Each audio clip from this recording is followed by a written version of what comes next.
Hello, আসসালামু আলাইকুম viewers, কেমন আছেন সবাই? হোমমেকার কিচেনে আপনাদের স্বাগতম।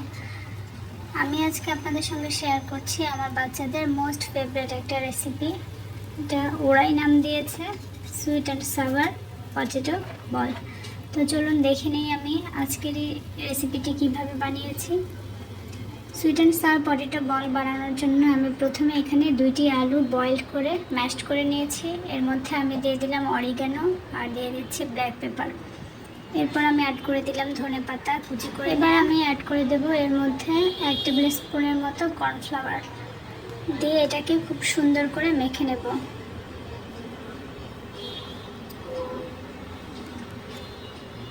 তো আমার কিছুটা মেখে নেওয়ার পরে আমি এর মধ্যে একটু লবণ অ্যাড করে দিচ্ছি। প্রথমে লবণটা খুব সামান্য অ্যাড করতে হবে। তো এটা যখন মাখা হয়ে যাবে তখন 2 হাতে একটু তেল মেখে নিয়ে এটাকে বল আকারে শেপ দিয়ে নিতে হবে। যেভাবে দেখতে পাচ্ছেন আমি সবগুলোকে শেপ দিয়ে নিয়েছি। এখন এটা ফুটন্ত গরম পানির মধ্যে 4 থেকে 5 মিনিট আমি একটু বয়েল করে নেব।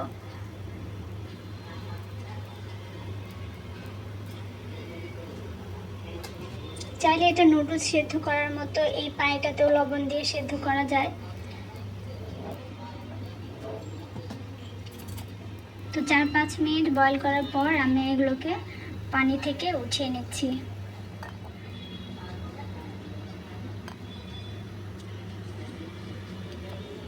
এখন আমি এটার রান্নার প্রসেসিংয়ে চলে যাচ্ছি। আমি একটা ফ্রাই প্যানে বাটার দিয়ে এর মধ্যে রসুন কুচি আর আদা কুচি অ্যাড করে দিয়েছিলাম। ওটা একটু ভাজা হয়ে যাওয়ার পরে চুলার হিটটা একদম লোতে দিয়ে আমি এখানে সসগুলো অ্যাড করে দিচ্ছি। প্রথমে আমি টমেটো সস দিয়েছি, তারপর সুইট চিলি সস আর এখানে দিয়ে দিলাম সয়া সস।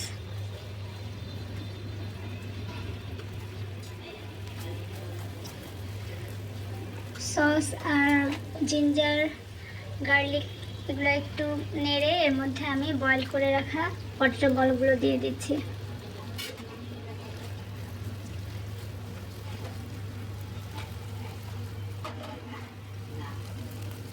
তো এ পর্যায়ে আমি দিয়ে দিচ্ছি চিলি অয়েল।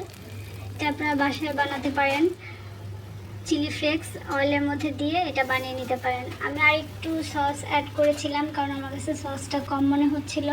এরপর নামানোর আগে আমি চিনি আর সাদা তিল দিয়ে নামিয়ে নেব। এটাকে সাসলিকের মতো কাঠিতে গেঁথে দিলেও বাচ্চারা খেতে খুব পছন্দ করে।